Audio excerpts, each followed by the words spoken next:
Hi there, my name is Emmanuel Silvia. I am from Integrated Wellness Group and I am hijacking the Childcare Director's Chair.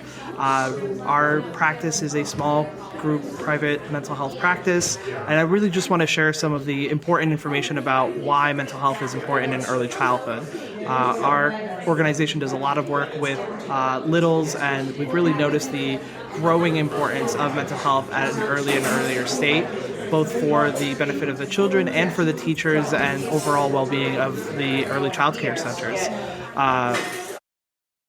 Emphasis and focus has been on connecting parents to the resources that their children need. So oftentimes those systems are very complex and very convoluted. So we've definitely done a lot of focus there, as well as just supporting teachers in better understanding strategies and interventions that they can utilize within the early childhood space to support the mental well-being of children in their centers. What are the biggest struggles that you're seeing right now? I would say that burnout is definitely the main concern that we see a lot of teachers struggling with, feeling like they don't have the resources or even the education or background to better understand children with complex behaviors, or more specifically even children that are suspected or have been diagnosed to be on neurodivergent, on the spectrum, any of those sort of things. So I've definitely seen that as the biggest struggle. Yeah.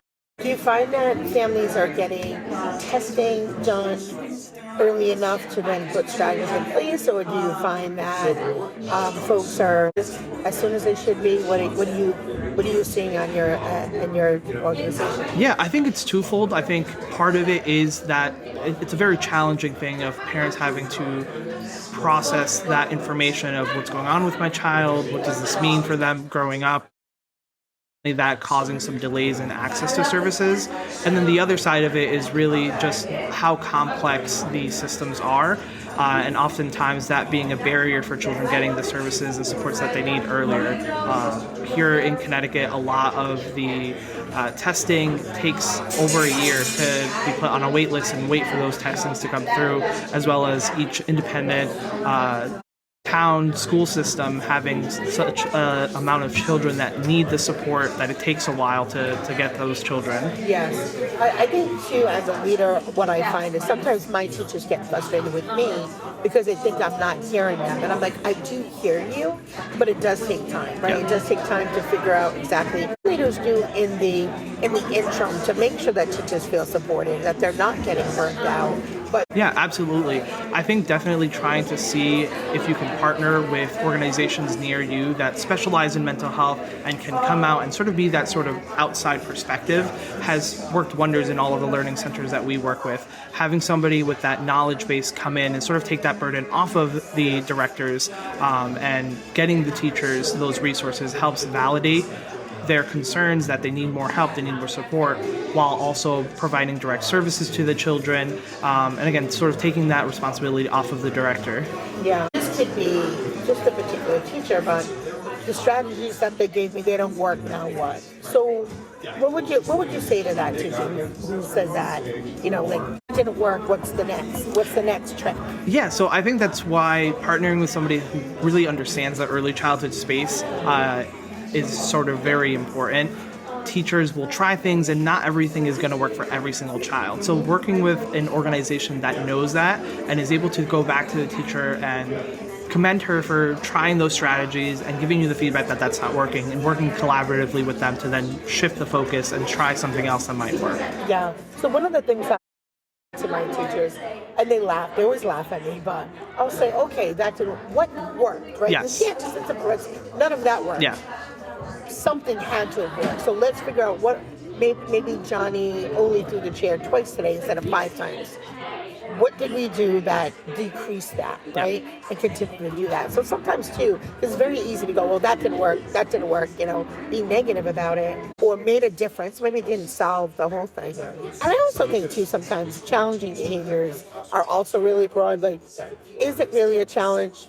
Or it's a challenge for you? Is it really the child that's a challenge? Or you have a challenge? You don't feel like dealing with it, right? Or it just takes too much effort. And that, unfortunately, is something that we see. So I think it is important to have that mental health support, not only for your teens. Yeah, For your definitely. teen, because they are struggling. Yeah, every child is very unique. And so the strategies, the interventions, the things that you do are going to look very, very different. I see it sort of as like building on top of every little thing that makes a little bit of progress, Yeah. and continuing to keep that snowball effect of, okay, let's take aspects from this and keep building on that and really working towards that perfect solution for that child. Yeah. And also children who struggle, I want to say this too. Not all children who struggle have a diagnosis. Yep. Sometimes it's the environment. Sometimes it's their personality and the teacher's personality. And we're not, most of us, I'll speak for myself, are not qualified to make a sense outside or having heavy play or risky play or things that allow them to expend that energy. Yeah, and I think that without having that outside support, a lot of that then becomes sort of an internal struggle for the teachers of, am I supposed to be the one that's responsible, and have these conversations of maybe it's this, maybe it's that, which all sort of contributes to that burnout. Yeah.